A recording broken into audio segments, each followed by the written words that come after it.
We are talking today to Cyrena Wages from Memphis, Tennessee. She's talking to us from her home, and we are recording this in London, England. In the last episode, I asked Cyrena about making a career out of music, and we started talking about making it, whatever that means. Is there a way of making a middle-class career out of music without being famous? There's a middle class of artists who can support themselves, share their work, which is like public service, in my opinion, and sustain a life, But damn, I mean, there are so many question marks and confusions around how we do this and how I mean, it's expensive to do. You got to work a lot of jobs to pay for your art career. You know what I mean? I clearly don't have it figured out. Therefore, I just spoke in one gigantic circle, but I wanted you to feel all of the little thought I'm bubbles. feeling you. I have I'm not just listening. So there's a book here somewhere, How to Write $1 Million. The guy who I was looking at was my age, or 5 years ahead of me, maybe, that no more. And he was a bond trader in the city of London. So he had a very highly paid job, and he made more money writing books. He wrote one book which just went. It was his first book as well. It just flew off the shelves, and he's still writing. He's never done anything but writing since. He's living off that money or that reputation that he built in the 90s. And I read people like, there's a guy called Jeffrey Archer, who was a very famous member of parliament here, who happened to be a novelist, and he writes very thin page turners, but every single book makes £1 million, £2, £3 million. It was like the J.K. Rowling, the male J.K. Rowling of the 90s. And I was reading these books thinking there's nothing amazing about them. I could do that, but I would never write the thin page turner that he would do, because he was shameless. Mine were always between genres, different things, mix and match, and not difficult to package, all the things you've been talking about. And I thought, well, okay, if they don't want to buy that, I've got two choices. Either I just ignore that, or I go and write some shit that I don't like and can't stand behind. And I'm too stubborn to do that. I think if you want to be as a writer, if you want to do it for a career, you have to write a lot of shit you don't want to write. Articles for magazines that you don't read about fishing or something. You literally have to take anything that comes through the door, or be prepared to at least. Mm-hmm. And I wasn't prepared to do that. Looking back on that, I do think things work out the right way in the end. And now I've found my own little area to plow. But kids do. I always thought in that time that if I ever made money, it would be for my parents. And they were never short of money. They didn't want a fast car. As kids, why would we think that they would? It's because now I look down at my daughter and think, I hope she's not planning her life around making me money. I know. I'm just having this reflection right now with you. Like, oh God, what are We their... do. I think a lot of children have this thought. Yeah, I mean, I think kids get their idea of safety and stability based on the environment that the adults around them solidify. And so if the adults around them are joyful and safe and seem stable, then the kids can relax. But I guess that is what a therapist would say, an emotionally healthy household, right? Is where kids don't internalize that there might be want for more. But I don't know, because that's not what it is. It's not like it's some wrongdoing. There are just empaths too. I don't know. Maybe people like you and I and other artistic types are having those feelings and projections for our parents. But I think some kids are bopping, just like some adults are bopping. It's just not that heavy, for them. And I'm like, what do you mean? Everything is everything. It is always that heavy. There's something in this. I want to get us slightly lighter. We've got to be careful between us that we don't descend. So I've got a couple of lighter questions. And somebody said that they'd heard our show and said he liked the mix of the deep and the light. So we need to balance this out, try and keep the roller coaster on the rails. You said something like you don't understand love or something very specific, but I don't understand, I don't think anything about life. And I think, you know what I mean? It's like, why? Because my scientific brain, so I've got this left and right brain thing where in my work life, I'm very scientific and very logical and rational. And then everything else is the real me, maybe or the home me is the opposite of that. But there's that Monty Python song about the universe and the galaxy and how massive it is and how insignificant humans are in the middle of everything. And I used to look at the stars when I was delivering newspapers and think, Christ, what's going on out there? Who are we? And everything that flows from that. And obviously not everybody thinks that way, but a lot of people that a lot of your friends are like that, aren't Yeah, a lot are. And then I also, I have by design and accidentally ended up with many close friends who may be creative, but they are not plagued in this way. They're not battling in this way. I don't know. And as I get older and go on my journey, like I do wonder if there's some of the thought leaders, like I'm going to butcher the pronunciation, like is it Alain de Botton or Alain de Botton, The School of Life? I'm a big say it properly for me. I should know this. Alain. Well, it's a French name, so I would say Alain de Botton, but we wouldn't say it like that. We just say Alain de Botton, probably. Yeah, okay. That's how we say it. De Botton. All right, yeah. It's French first name and then English, because we can't bring ourselves to say the French surname. I read a lot, but I am from Millington, Tennessee, so you're only going to get so much out of me. But it's not nihilistic. It's not that far down the spectrum, but it is sort of like he will talk about how people will work their whole life to make sense of senselessness. There's no answer at the end of this long journey, right? Like that's sort of a bit of his perspective, and he doesn't do it in like this depressing way. He does it in like a optimistic and comical way. And so I like to wonder if maybe in maturation, I realize that the answer is in never having one. But that just does not scratch my romantic itch. And so the stargazing that you just referred to on your delivering of papers, I just like naturally sort of am drawn back to that. Yeah, there's so much to be curious about. Like silly things. This is so cliche. I'm scared to say it, but you mentioned the stars. And since I was a child, every single time I look at the moon, I can always see a woman's face. And it's not just a person in the moon. It's definitely a woman. Like I can see the lines, the feminine lines that have made it clear this is a woman in the moon. And I've never looked at a moon and failed to immediately see the woman. It's like my brain goes to that. And okay, maybe that's just some wacky thing.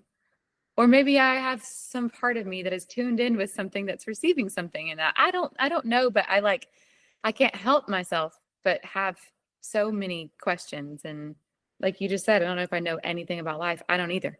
I don't either. The more I think about it, you'd be deluded if you did, wouldn't you? I mean, there's so many things. I think this is why talking earlier about religion and so on, and I think this is where religion comes from, isn't it? Is the questions are so enormous that the human mind kind of solves it with these kind of stories and rules and patterns and things. And some people are just not afflicted in this way. They can just get up and live on the surface and just float through. You talked about a linear way of living, which I suppose means you're more of a zigzag, is it?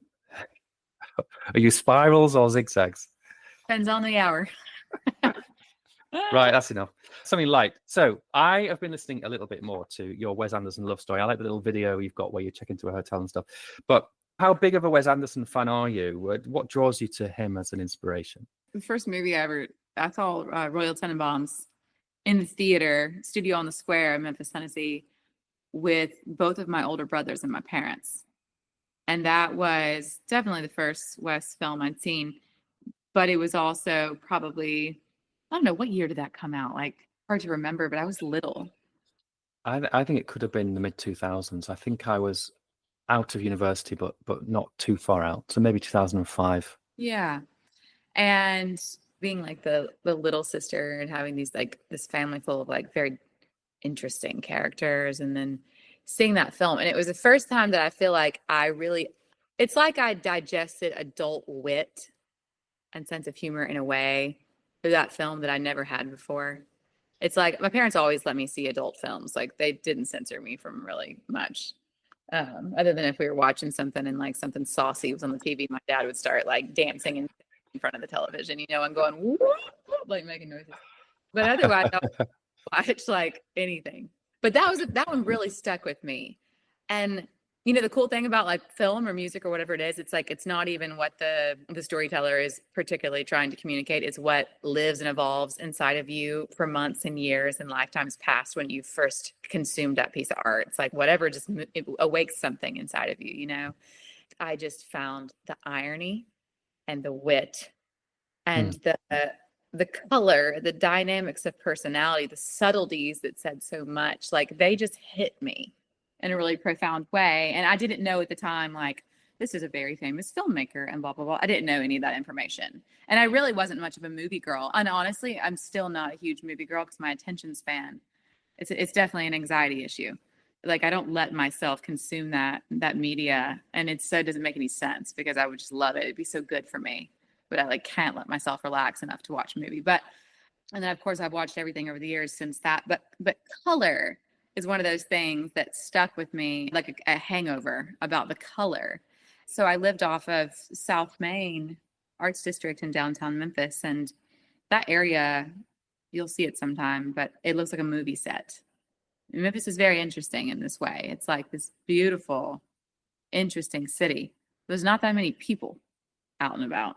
I would get up early in the morning and walk my dog around South Main and on the riverbanks. And when I would fall in love or when I would be in despair from like love that wasn't working out, the colors were shifting so intensely. And I like when you're in love and you walk outside and you live in an area as a girl in your 20s, it looks like a movie set and you walk your perfect little dog and all of a sudden like the blue of the sky is like this very captivating blue and the way it touches the pink is very captivating, right? Like you get what I'm saying? It's just everything was lit up and that was the spark, was like picturing myself being a character in one of those movies. And also like I was in this very unlikely love story. I used to say when I was in my dating days, do it for the plot, you know. I would make it sort of this, it was really a defense mechanism about how I didn't trust that love was going to work out for me, right? But I was also just like having a good time saying like, go out with that guy. Why not? There could be a crazy story in this for you. Like people are Yeah. insane. Don't say Yeah. no to anything, you know? And so I would have all these very interesting relationships and conversations and experiences. And one of those that was very unlikely ended up sticking around. And so, yeah, I would see those bright colors. And I remember walking my dog, having the idea of this is like a Wes Anderson love story where a young artist meets a prominent businessman. They can't tell anyone, you know, and it's like that all came from that. There's a lot there. That's so nice, actually. You can see how you experience the world. You talked a lot. You do talk a lot about seeing things in colors and experiencing colors and so on. And I think that is a interesting idea. I imagine, trying to imagine inside your head. Is it a kaleidoscope? Is it just there's so many colors and sensations that it's sometimes a little hard to just kind of pick two or three out and use those. There's almost you're spoilt for choice. You're like the child in the sweet shop, right? The candy shop. That feels really. Yeah. Do you feel that way?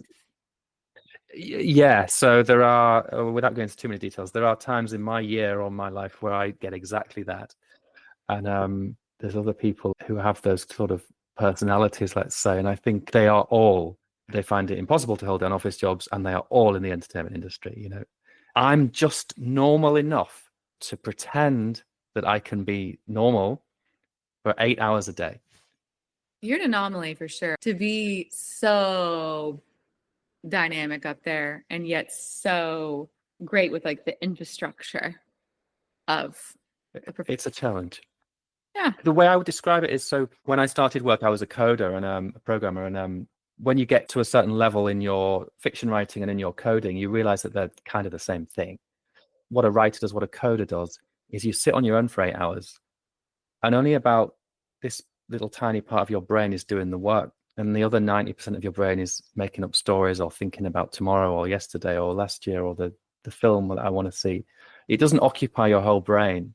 I watch a lot of motorsport, and the driving of the car takes about 1% of their effort. Everything else is strategy, tire management, who's behind me. It's like playing chess at 200 miles an hour, they say. And it's the same with coders. You make your brain in such a way that you can spend all day thinking about anything you want to think about, because you don't have to see any other humans. And then the work somehow gets done in the background almost. That's how it works. And I think that the challenge is that the work gets boring, or it's not rewarding enough. And then that suffers, and you just want to be, I think what we all want to do is just spend 24 hours doing our shit on our own. Mm-hmm.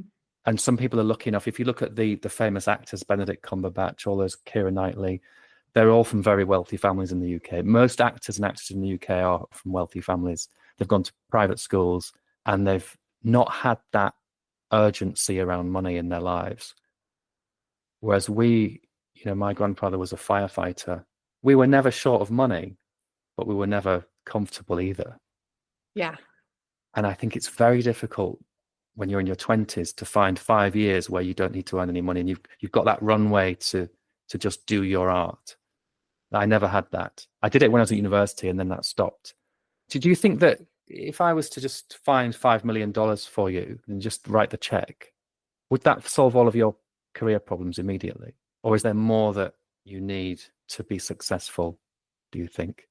It's a really good question, and I have been asking myself it a lot lately, like to let you in on sort of like the industry behind the curtain a little bit for a moment. I have had, and this is pretty common for artists in my level, if you haven't signed to a record deal yet, right? There are some development companies or just even independent investors who will offer to come in early and fund certain things for you, right? Now, there's always something that they want in return, of course. And that can get really complicated, especially if they're not like industry vets, right? If they're just like civilians who happen to have a deep pocket, like that can be a really tricky situation. But even if it was an ideal situation, I've been trying to ask myself, I mean, the number one problem I feel like I have right now is time and money. And also, there's a lot of safety in saying you have that problem, meaning I can blame and avoid. And so if you were to go, quit all side hustles and still going to have the money to be like totally comfortable, I'm going to quit all side hustles and I'm going to stop taking gigs that are below this amount of money that are really more of a time suck than they are beneficial for anything forward moving. And I'm just going to focus on blowing this thing up for a year. That's a leap in the direction of a belief in yourself that is really, really hard for a lot of people to do. And there's a lot of what if this, what if that, and where like most high achievers are, but I need to go like right here and I feel it. And I think I've gotten a little scared and stuck, and I need a little nudge in that direction, maybe. I don't know. But I think it's very interesting. I think that because there is a lot to be said for that security of having excuses not to make it, right? And say, well, I didn't have enough time. I didn't have enough money. I had kids. I had the dog. I had this. Then there was that setback. Then that happened. It's like all the reasons why you didn't hand your homework in on time. Yep. And if you take all those barriers away and you still don't make it, you can imagine the logical conclusion of that is that you weren't quite as good as you thought you were, right? Mm-hmm. But the interesting thing is from outside. So I think this is why I became so interested in you, but also some of the other musicians around Tennessee in particular, is from the outside. So what you put out on socials, in your documentaries, your music itself, it's indistinguishable from somebody who has made it, is very successful. And I think one thing Instagram and social media has shown us is that even people who have definitely made it, Taylor Swift, Charlie XCX, whoever you want to say, Amy Winehouse, what we didn't used to know was that they were every day struggling to get their confidence up enough to do whatever they had to do that day. We only see that now through social media. But 20 years ago, we thought they were gods. We thought they were superhuman, perfect people who were rich, successful, looked great, and had no issues in the world. Mm-hmm. And now we see them without makeup on, shitting a brick, worried. I wrote an article about this because I won't say any names, but a lot of the people who I thought I've been on The Voice. You know, they're very talented people. They have no reason to be not confident, but all of them are not. None of them are confident actually, and that's what I meant earlier when I said if I had to make a living out of writing, the fear I would just stop. I couldn't create anything. I'd be too afraid. Yeah, and when you put yourself out there, the feedback, some of the negative feedback that you endure for so many years, like the second you say, I'm going to do this, you have so many people telling you how you need to do it differently, just this and just this, and not too much this and not too much this, right? And it's like, everyone knows this, right? But it's a boring story at this point, but it's real. It's like when I say bullying works, like I always say that, like the funny thing about bullying is it works, even when you think it wouldn't work, because these are keyboard cowards who are bored and have nothing to do. And therefore, they're bullying random people on the internet. And it still works. A smart person knows this is absurd and it still works. It's like the same with like the feedback loops and stuff you get the second you try to do something shiny. Like you mentioned Taylor Swift a second ago, and I always think about this one line. It's so silly and girly, but it's people throw rocks at things that shine. And really true. And so, yeah, you start out a little bit insecure, probably trying to figure out your own life, which is why you make art in the first place. And then you make it, you put yourself out there, and then it's like, woof. And so that's why hopefully it teaches you to do life well. It teaches you to do the career itself. But so do you think fans, like when I think about myself, you yourself as a fan of whoever it may be, take me out of it completely. Do we like mystery and an appearance of a larger than life, polished, fiery, confident figure? Or do we like to see the human behind it all? So if I look back at the very, very internationally famous people through my childhood and, you know, James Bond actors, whoever it might be, I think in a world without religion, and England has not been that religious for 50 years now, I think we need something else. You know, we need people to look up to who appear to have everything figured out. And for some of us, that was, you know, the Beatles, it was Peter Sellers, it was the comedians, it was the Monty Pythons. There's so many different types of creativity, but they were driving around in Ferraris. They were living the life. They had all the girls. They had whatever they wanted. They could just get, you know, Stevie Nicks getting the piano through the window. It was a lifestyle that we could aspire to. And because we didn't really see the dark side until afterwards, they did seem to be not human, actually. They seemed to be somehow perfect in every way. They were presented in every time they're photographed over there, they've been made up and styled and everything else all day, 8 hours. And we never see them any other way. And I think that was all right. But then there's people like Amy Winehouse who come off the rails, and you see, actually, if she's coming off the rails, who isn't? Maybe they're all off the rails. And Peter Sellers was crazy. Stevie Nicks we know about. They're all crazy. Yeah. And I think maybe once you've seen that a few times, you start to think, okay, there is more to this. And I think the only difference now is that, you know, my daughter's age, teenage girls, they do expect their idols to be a bit more honest and appear without the makeup, appear in the sweats, appear. And even when, if you look at Charlie XCX, when she is performing, she's not, I think at Glastonbury, she just wore like all black. And Yeah. there was a part in that show where there was rain coming on her. She was just wearing black outfit, washed down, no discernible makeup at all. And it was all about the music. Yeah. Whereas if you look back at Madonna and the MTV generation, everything was about the video and the look and the magazine cover and the fakery.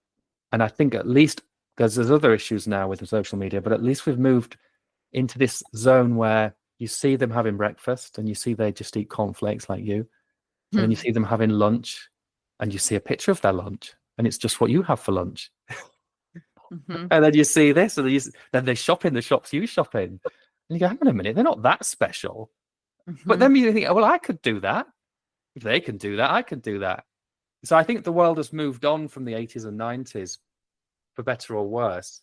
I think the problem with this conversation is that creative people will always want to see behind the Wizard of Oz and how it all works. We talked about behind the scenes footage and stuff. I want to see you in the studio I want to see how that works because it's so different to my studio. But I think normal people, the muggles, don't so much care about how things are made.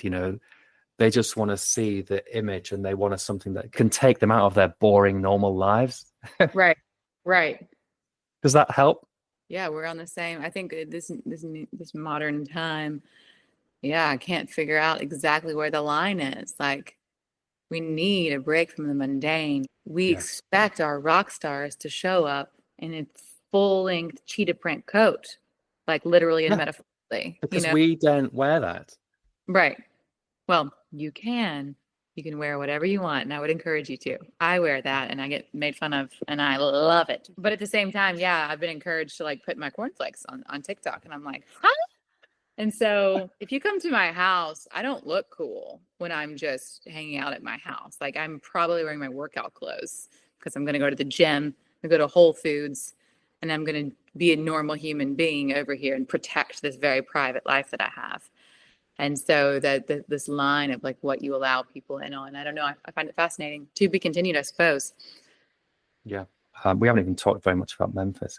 There's something about Memphis, about somebody's hometown. I think wherever you're from, whatever you see day to day, in your own head, although our heads might be a bit more imaginative than others, you kind of know yourself. You see the same rooms every day. You drive the same car every day. It very quickly becomes boring to you. Mm-hmm. But we all forget, even just normal people, that even the guy I can see across the road, his life looks more interesting than mine because I don't know what he does for a living. He's just moved in. I'm very drawn to his life, Yeah. but it's not that much different. He's living 2 doors down in the same street. Right. His world I can tell you, is very different to mine. And I think that we forget how interesting we might seem to other people. Even you just having a cornflake, like Hayley Whitters or somebody, just like, it's interesting. To some people, I do wonder whether we share, social media encourages us to share a lot. And I always try not to share stuff about the writing process just because it's so boring. And I think there's a lot of people who do that. I don't want to share too many posts which are just about selling something either. I have to say, one of my favorite accounts at the moment is Lola Kirk, who I've talked about a lot this year. But she hardly ever talks about the album or the single. She's just messing around at home, air guitar, shotgunning beers on the porch, and it's all going wrong. She's covered in beer. She's an absolute comedian. And I think I'm going to finish on this about humor and seriousness. I think the world is so crazy and bizarre that the only way to describe it is through humor. Mm. That's where my writing style comes from. Is it from an Australian guy called Clive James, who was he's a guy who could do almost anything. He wrote poetry. He was a TV star. He was a writer and a comedian. And he presented our sort of end of the year, New Year's Eve show every year for about 10 years in the 80s. And he was just funny and he just seemed to be good at everything. That Australian thing that he has where, if you joke about a funeral or you joke about something serious, it somehow makes it more serious. There's a skill to that. And I think that the world is so bizarre, and this is where Lola's Englishness comes through, is you just have to rip the piss out of yourself because there's no other option. Otherwise, you just go down this wormhole. I love And that. that's coming out in your new tunes, isn't it, more? Let's finish on your music for a second. It's a different place. I think that this is difficult to do, is when something is so important to you and you're staking everything on your music career and at the same time taking the piss out of yourself. Yep. There's people who couldn't do that. A lot of people couldn't do that. Well, you definitely get shit for it too, right? I mean, like anytime you do something different than the way you did the thing right before, there's someone going to tell you that you've lost yourself and you've sold out and blah, blah, blah, blah, blah, right? Like, God, people are hard to please, but it's not for them. It's really not. You hope that whoever it's for finds it, but it's not for anyone in particular. Man, I think you're exactly right. I also really love Lola. She won't remember me most likely, but I met her at a party of Margot Price's after Margot's show at the Ryman about 2 years ago. It was the first time I met Lola, and she said something so damn funny that I cannot repeat on this interview because it is just hilarious. It was so funny. And I stood there with my jaw dropped and I looked at this like beautiful, smart woman who was so shameless and dropping that. And I was like, I will never forget that spirit. So that's a great example. And yeah, like I find people, you asked a minute ago, are all my friends heady as me? And by design, no. I really gravitate to people that bring me out of this Mm. and like it's so fun up here. Once you come up here and you're like, wait a second, let the bubbles of the champagne stay at the top. It's fun up there and to take the piss out of yourself and to write funny songs. My this new record, Miss Melancholia, like I've said to you before, my co-writers, when I would go too far and start making it too, I was trying to say too many things in a 3-minute song, and they'd reel it back in, and give me the permission to have fun.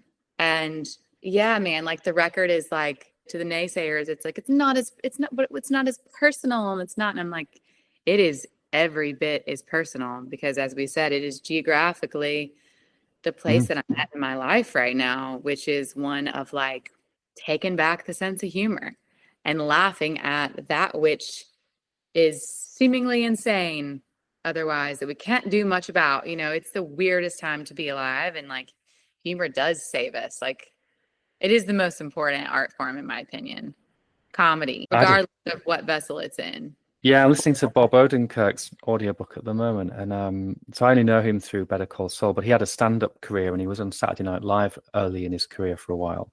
We often say actually that comedy actors are technically better actors because there's so many more things going on with timing and responding to improvisation, responding to other people. And people like Jim Carrey, not everything's scripted. You can see him working in the outtakes, and a lot of it is made up in the room based on what's happening on that day. I think comedy takes a higher level of skill, and I think that, from Yorkshire, I'm sure it's the South, it's same in America, your South, our North, is that ability to, we do it in a very dry way, by which I mean, I think you've alluded to this in the past, talking about Lily as well, is like, you say something very serious, but there's a little twinkle in the eye or something, and suddenly it's hilarious.